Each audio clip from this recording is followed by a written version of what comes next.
In the heart of Nairobi's informal settlements, education remains an uphill struggle for many children.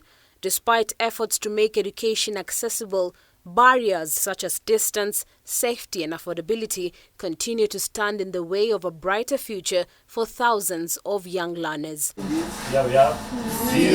Approximately 47% of school-going children in informal settlements attend non-government schools, with the highest proportions of non-government school attendance in Nairobi being 63%.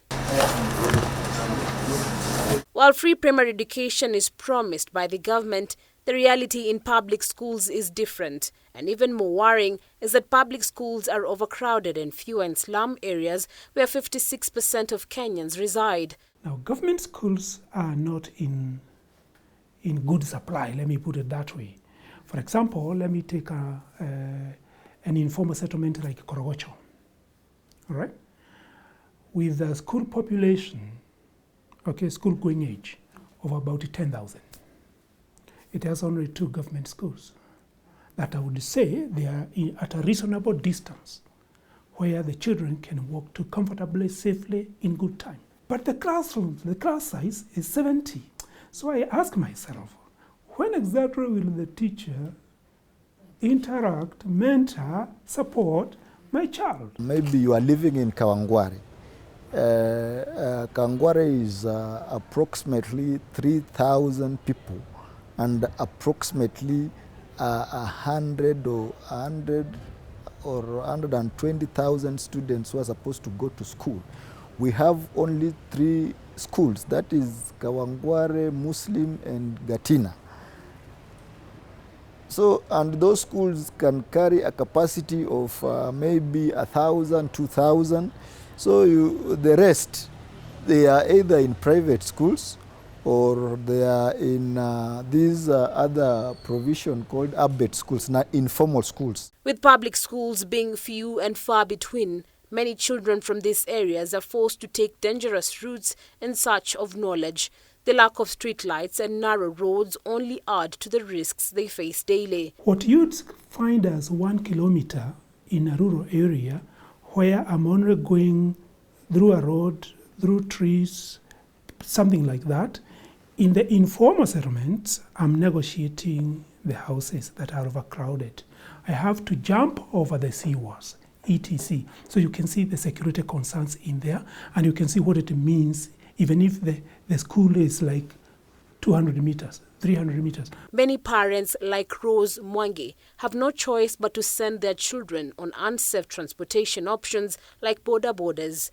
Rose says she makes the tremendous sacrifices to take her children to public schools for better education. She laments that although low-cost private schools are near, the quality of education is poor. Mtoto wangu hakuwa anajua hata China kuandika. Hakuna Kenya alikuwa anajua. Lakini hapa ulikuwa unaona tiki na tikiwa vizuri. Mimi hata umwaki hakuwa anapewa ile ngumu yenye ya hiyo class, anapewa yani ile soft. Rose's children now attend a public school where they are doing better, although she still bears the cost of 300 shillings in tuition fees and 1,100 shillings as lunch money every term. Yao ni biashara. She also emphasizes that the cost of transport is still a daily concern, with safety, especially for young girls, a constant worry. Namleta na ambao jioni, tukatafuta na watu watatu, sasa mimi nalipa 40. Nimebaki na miezi 2 ya huyo mtu wa boda. Lakini anasemanga at least huyu mtoto. Wameamua kukomboa pikipiki, wanabeba watoto kama 5.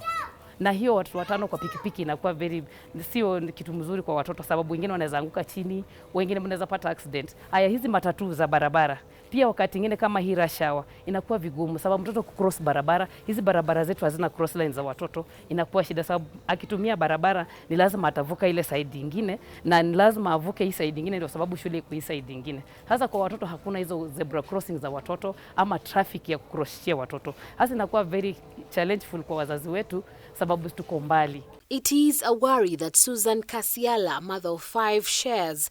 She says some days the children have to trek because she cannot afford transport. Sasa huwa nang'ang'ananga nipate tu fare at least wapande kuenda alafu kurudi wakuje mguu. Toka hapo wanatokanga 5:30 wafike 6:30 shule. Wakienda na gari hivyo tu. Sasa ngine gari unajua inapata jamu kwa barabara ama wanafingia kama watu wacha inabidi wakae. Lakini kufika sana inafaa ufike 6 shule. Wanachukuanga muda. Tuone mbali. Anthony Mbugu Ndungu, a parent, also made the difficult decision to transfer his children from low-cost private schools to public ones, hoping for better education. Private school iko na tatizo sababu unakuta mtoto unaandikiwa vile ameperform na pengine sio vile ameperform. Juu wale saa ingine wanaangalia pesa, wanakuonyesha mtoto wako vile ako sawa, na akirudi aende kwa public school inakuwa ni tatizo. But the long distances and overcrowded classrooms are a constant challenge. Ni challenge. Mtoto wa PP2 masaa yake ya kutoka, akishatoka kama saa 7 inabidi anangojea wa junior secondary mpaka saa 11 ndio watoke pamoja ndio amulete baka hapa. To counter the challenges that these parents face, a proposal for a school busing system was fronted at the Nairobi County government, a system that could provide a lifeline for many children, ensuring they have safe, reliable access to education. However, the challenge of funding remains a hurdle. It is very, very important that we need to go further and draft something like a bill, and then we see if it can pass in the county assembly so that it becomes an act. Now it becomes a law. So we are in the process. Over 63% of Nairobi primary school kids attend low-cost private schools in informal settlements, not by choice but by necessity. With fewer public schools in informal settlements, the challenges of cost and distance remain. Advocates argue that free school transportation is the key to bridging the gap and offering these children quality education.